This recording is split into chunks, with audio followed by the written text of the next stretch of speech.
Well, hello and welcome to another episode of The Unlicensed Counselor. My name is Steve Moak. I am the Unlicensed Counselor, and as always, so grateful to be here in this beautiful studio here that we get to work with in sunny Scottsdale, Arizona. It is a perfect 80 degrees outside, and we're rolling into just some glorious days right now. And as always, so happy to be here. And thanks for tuning in. I appreciate you being with us as well, too. So, you know, as always, I had an interesting topic that I wanted to dig into. There's a lot of times in my life where I'm going through things and you hear just weird, outlandish ideas. And sometimes my first reaction to these things or comments or news or politicians or whatever is not always the greatest, right?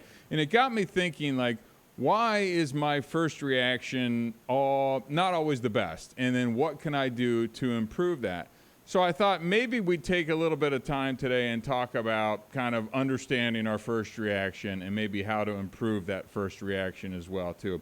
Because if you're going through like me, you hear I'm constantly listening to a podcast or watching the news, and all of a sudden I'm just getting frustrated and angry. I'm like, really? Or I'm at work, or I got a coworker, or I got an ex, or I got a girlfriend, or I got a date. You know, things come up in life. And a lot of times my reaction, the first time it kind of crosses my ears, isn't necessarily the best. So I wanted to dig into why that is, and then maybe some ways that we can actually start to improve on our first reactions as well, too, and just kind of ways to deal with that also, right? So this is, again, one of these things you can put into play today, right? Again, at the Unlicensed Counselor, I like to give you an idea, give you some topics, give you some tips, and then let you put it into play today, and hopefully that we can make little baby steps in improving some of these things along the way as well, too. So before we do that, I want to give a big thanks to our friends over at ShareTech. Go to betterdrugtest.com if you need an at-home drug or alcohol screen. You've heard me talk about it. I've used the test. I've referred hundreds of people to this test. If you need the most accurate at-home drug and alcohol screen, go to betterdrugtest.com and pick up the leading at-home drug and alcohol screen available on the market. Also want to say a big thanks to our friends over at HardStop for continuing to sponsor this show as well, too. That is the Youth Drug Abuse Prevention. Go to thestopstartshere.org. They do youth drug abuse prevention messaging strictly focused on social media. So this is kind of raw, compelling, hard-hitting content. This isn't your 1-hour school assembly where somebody comes in and says, don't use drugs, just say no type of thing. This is really raw, edgy, bold stuff. So give us a follow at Hardstop Official on all the channels that you would normally follow us, and we appreciate you taking the time to do that. It's really important stuff. And I encourage you to tell your kids to give us a follow as well, too. And then last but not least, always like to plug just some of my own stuff.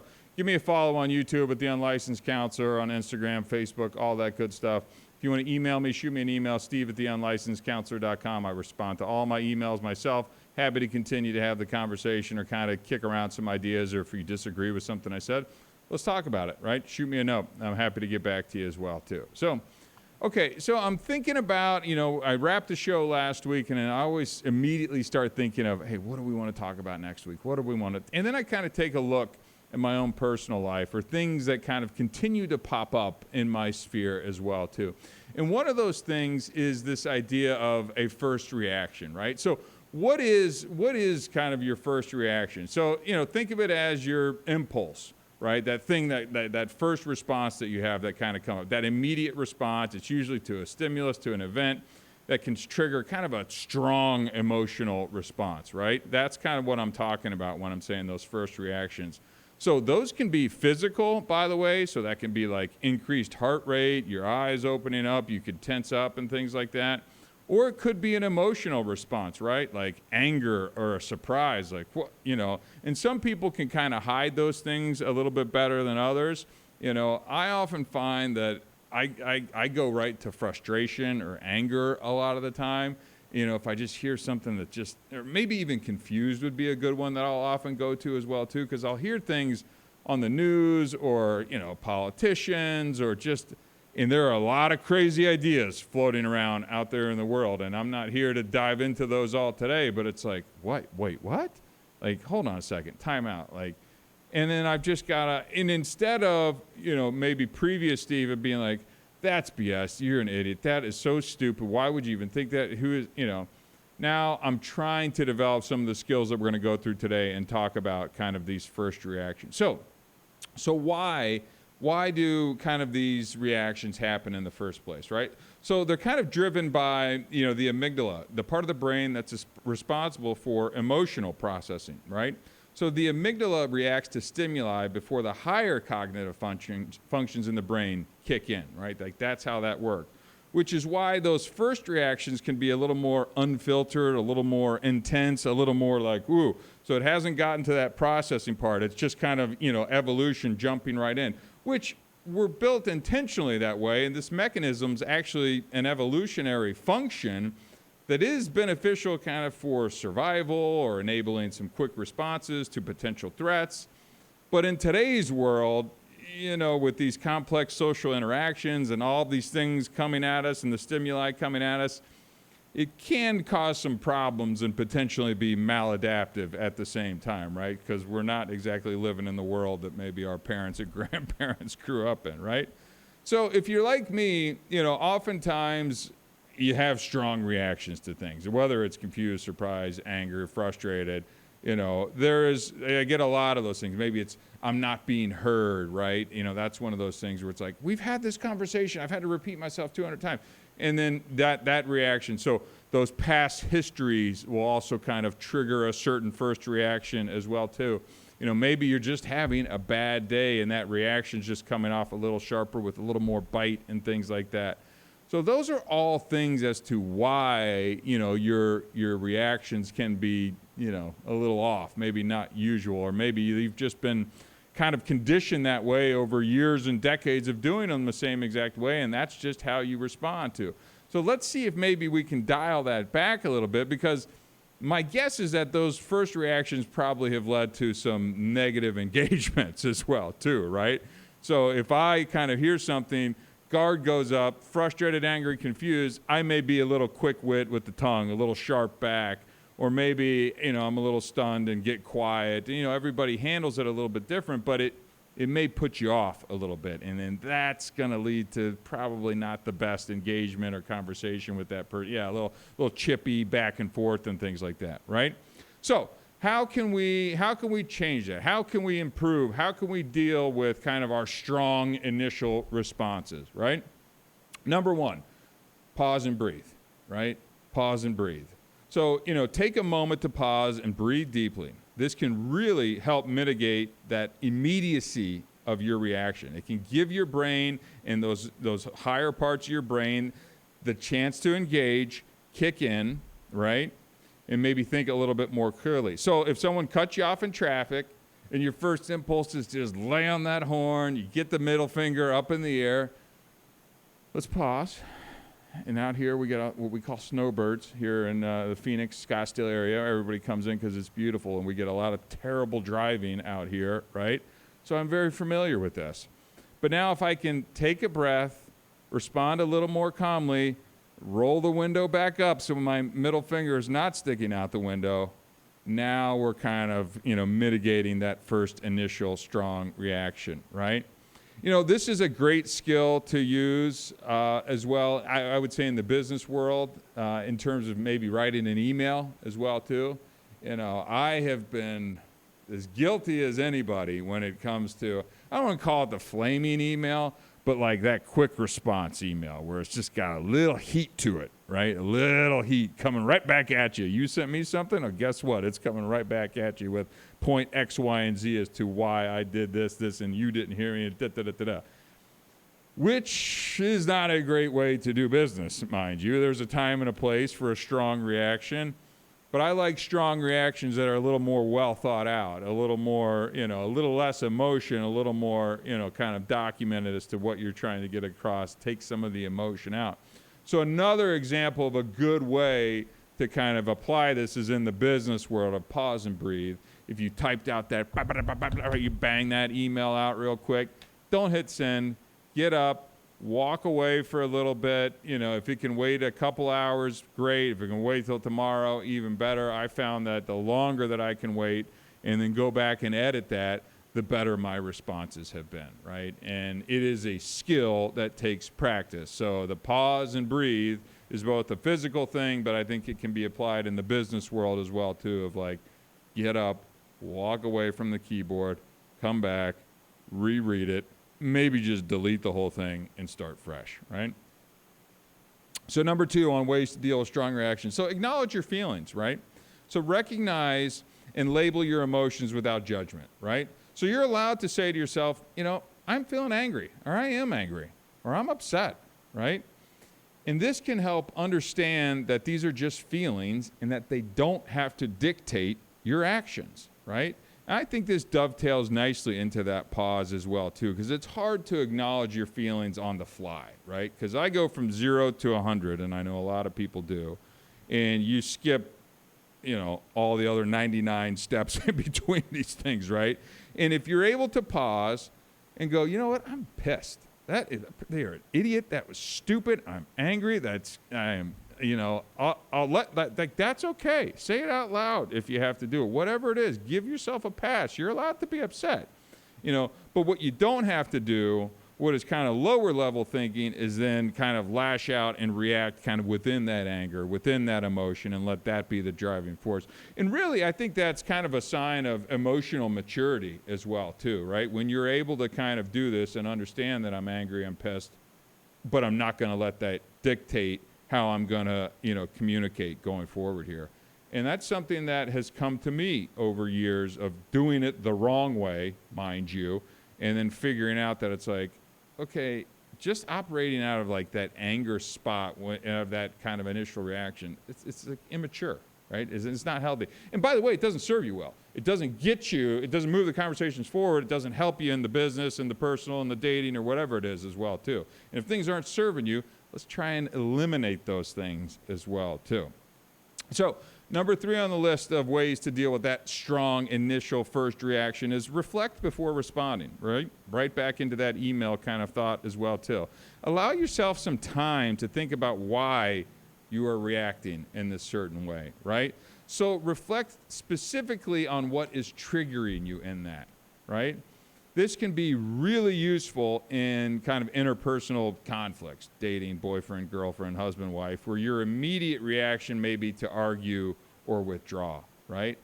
And what I have found is that I can't always, in the moment, identify the thing that is exactly triggering me.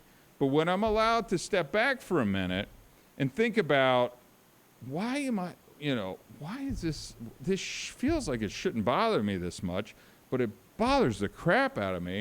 And then I give myself some time to reflect on it. I can get to it where it's like, oh, it's because I've asked for that, please be on time, 75,000 times before, and she hasn't done it, and then she showed up late to something again, and that's what it is. So I'm feeling not heard, or I'm feeling not valued, or I'm feeling something respected, right? Something like that. So, those are the underlying things that's probably triggering that kind of initial reaction. But you got to give yourself some time to think about it, reflect on it, and then we're not even going to get into the communicating part of it today. Today is just kind of acknowledging that first reaction and how to do it. But as long as you're starting to understand where that stuff is coming from, now we're going to be able to make some steps forward in the future. But give yourself some time to reflect and kind of understand why that strong initial reaction is coming out in the first place, right? And I think that it just takes time. You can do it, but you got to also be honest with yourself to go, why am I so frustrated about it? Why does it piss me off so much? And get past that initial kind of surface level anger type thing and start looking at the stuff that's bubbling underneath the surface, right? Like what's that stuff that's really kind of eating at you. That's the stuff that's really getting that's. So, good stuff. All right, number 4 on the ways to deal with these strong first reaction. Let's use some I statements when we're in this, right? So when you do respond, right? Let's frame your feelings in a first-person kind of way to avoid escalating the situation. By the way, Captain Escalator, here, trying not to do that. And by the way, much better. And I heard you did laugh at that, Robin, but we'll talk about that later. But for example, instead of saying, you make me so dang angry, you could say, I feel upset when this happens because. Now, look, I know that sounds kind of silly and, I don't know, wimpy or dumb or something like that. But there can be a version of I feel upset, or hey, I don't feel heard or valued or respected, or I don't think you're listening to me, or I'm not sure you're understanding what I'm saying. Using things like that, are going to help in the long run when these things continue to come up, right? So taking that first person kind of approach when you do decide to re-engage and kind of want to have this is not a bad idea. But I'll tell you this, it takes a lot of practice. Like, I'm not good at necessarily doing this, right? I have been the one that has escalated things quickly. Mainly, my first reaction, here's an example. First reaction, something I don't like is said, are you kidding me? Like, what the, that is, I've asked you this 100 times, and even just the tone, like it kind of like ramps up, like that's how I spin up, right? And that's how my things start to go. And then a lot of times my MO would be to kind of disengage, remove myself from the situation to try and not to escalate. But then if you get caught in that cycle of escalation, now they're coming back and you're going, now things are spinning up. And now things get said that are really mean, you can't take back, hurtful, all that kind of stuff. So we got to be really mindful. So if you can take that pause, if you can reflect, if you can reframe, and now we're going to have that conversation, be like, maybe it's 10 minutes, half hour, the next day, be like, look, I'm sorry for what I said yesterday, but I really don't think that you're hearing me when I ask you. It hurts my feelings when you're late to everything that we go to. I asked you a week ago, we knew we had this coming up. It was an important business dinner and things. Notice how I'm even like trying to work on my tone in this as well too, and not kind of, I'm kind of taking it down a couple notches and things like that. These are skills that literally require practice.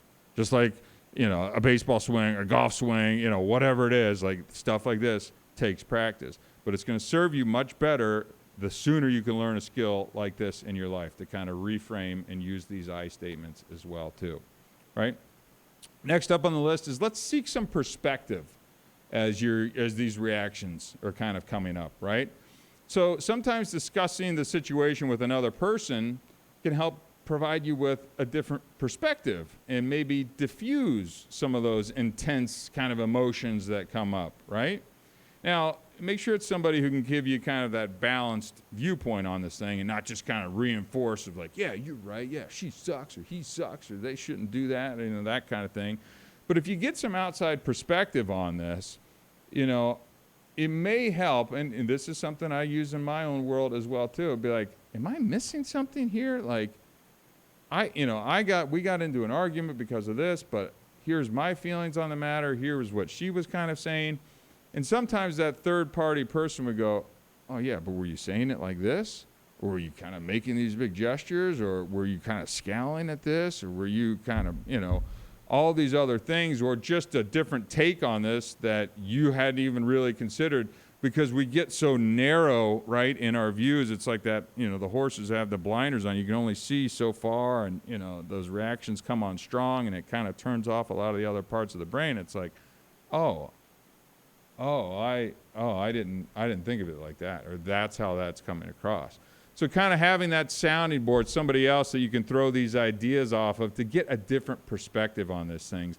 A, it's a valuable skill regardless. B, being able to diffuse those kind of intense emotions around that topic and kind of think it through and discuss it with, call it a friend in a safe kind of way is helpful. I mean, it's a good skill regardless of if we're talking about first reactions or not, right? So it wouldn't be a episode of The Unlicensed Counselor if we didn't talk about mindfulness. I know you thought we were going to say hot yoga, but no, we're just talking mindfulness today. Mindfulness is that regular practice of mindfulness, or like meditation, guided meditation, can help someone. Yoga applies here, by the way, too, but can help you become more aware of your reactions and increase your control over them, right? By the way, you have the ability to control your emotions. We get stuck in kind of this immature teenage, and maybe it's just guys. I don't think it is, but I feel like guys do this a lot. We get in those, I see guys carry over some of these teenage ways and thinkings I think it's both. I know it's both. But I've just seen it time and time again where it's like, oh, you look like you're stuck at being like in a 16-year-old trying to problem solve, right? And it's not healthy. It's true. You're laughing, but it's very true. And again, guilty as charged in a previous lifetime, much more mature now, Robin. But, seriously have made strides because I recognize the weaknesses and the things that I haven't done well in my life. Only took 2 marriages and a lot of counseling, and I could have had a much bigger house with all the counseling. But that's neither here nor there, right? You can control your reactions on this thing too, but you've got to have that balance. You've got to be able to have that mindfulness, that meditation, so you can become more aware of how you're reacting, how you're responding, and then hopefully you can then transition or transform your reactions over time, making them maybe less intense, more thoughtful, right? If you're able to reflect on those things, you're maybe able to state them more eloquently. If you're able to look at a lot of the root causes that are going on as to why my first reaction comes across this way. I mean, if you're really doing that introspective look, and maybe that comes from yoga, maybe it comes from journaling, maybe it comes from, whatever type of mindfulness practice that you have. But look into that. That stuff will help. And if anything, I just found that, again, in my world with yoga that I always make jokes about, it just has given me kind of a little balance to the intensity that I like to have in sports and in business and the competitive side. But I only had that intense side for so long. Now I have the balance on the other side through the yoga, through the breathing, through the mindfulness, through the meditation and all that stuff. And now I've kind of learned, how I am a little bit more and what it takes to kind of balance that. So just stuff that applies to me, maybe it applies to you, but find your thing that kind of gives you that and whatever it is, and hopefully that can help, mitigate some of those strong first reactions. And look, last of my list, if none of those things work, if your first reaction is that rush of energy, that adrenaline, that charging, let's channel that into something physical, right? I'm not saying if you're at the office and you get into something, you drop down and give me 20 push-ups, but you could go for a walk, right? You can get outside and go for a brisk walk. Maybe you can get away, do a little bit of stretching. Maybe you can just find a way to kind of take that little surge that comes on when you're heated and put it into like a physical use and help that kind of let it just kind of discharge from your body. If that's the way it kind of works when things come up strongly in your world, find a physical outlet. I don't know what that is. There's a lot of different ways to do it. If you need to do jumping jacks or stretching or push-ups or go for a walk or whatever, do it, right? Do whatever it takes. Know you, be honest with yourself, but then go do it, right? Don't just say you're going to do it. The next time it happens, come up and try it, right? Seems pretty straightforward, Let's just talk about a little example, a scenario, if you will, about how we could put something like this into play, right? So let's say your boss criticizes you at work in front of your team, right? Happened to you, it's happened to me. Your first reaction, embarrassed, angry, defensive, all of those things kind of hit me at the same time. And my initial reaction would be we got to hit this head on. We got to, I'm coming back. You came at me, I'm coming back at you kind of situation. Wrong. What are we going to do now? We're going to pause and breathe. We're going to take a few deep breaths. We're going to try and let that initial surge kind of pass. Right? We're going to let that thing just kind of go. Let it come in, let it wash over you. Let's not let that initial kind of response just come jumping out of you, right? Next up, we're going to acknowledge your feelings and recognize that internally you're probably embarrassed. You've been criticized in front of your team. Maybe it was your fault, maybe it wasn't your fault. You probably have a lot of reasons why it should or did happen this way. Just let it go, right? Just let it go right now. Acknowledge your feelings, right? Now, I've paused, I've acknowledged. Let's do a little reflection here before we respond, right? So let's say something like, I understand your points. I think I can review these. I'll take a look into these areas and let me ensure that I cannot do this again and I can adjust what I need to adjust, right? So I paused, I breathed, I reflected, now I'm kind of moving through this conversation. Next up, I statements.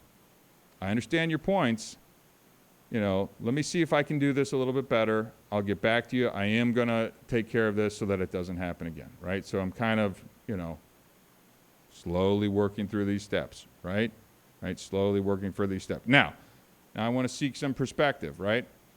After the meeting, I can go to like a colleague, a coworker, a friend, and then I can go get, hey, what, am I missing something here? Was that criticism, was it justified? How was my response to this? You know, what kind of, any other feedback that I'm missing that I should take into account? What I'm trying to do is take, you know, a reactive situation that could be kind of that, you know, jump back in. And at work, that could cost you your job, you know, I mean, that could go south in a hurry. And I'm trying to mitigate that for you. So hopefully that these reactive situations can kind of turn into opportunities for personal growth, right? And maybe we can find ways to constructively kind of change, grow, improve. So that's just a little area, because we all have stuff like this that comes up at work. But that's just a little area or a little scenario that you can maybe think about next time you're doing this. Look, this stuff takes practice. I'm not perfect at it, but I at least acknowledge that, hey, I know I have strong first reactions a lot of time. But these are the things that I try and do to improve on those first reactions. And you know what? I'm still not perfect at it, but my engagements, you know, I got an ex-wife, and let me tell you, those things can get hot in a second, because you tap into something that you didn't even mean to, and it's like feelings can escalate quickly. Right. I don't want to be at her throat. She doesn't want to be at my throat. We say, and we don't behave that way. And honestly, like, you know, maybe in the first few months it does, but I think it takes one person, preferably two people, really looking at themselves, understanding that the reactions and kind of how those things come across, and then working on them, right? And to our credit, in that, you know, ex-wife situation, it's gotten a lot better, right? And which means that we get along better. We're not saying mean things to each other, and, you know, all of a sudden you're friends again. And it's like, oh, well, that's nice.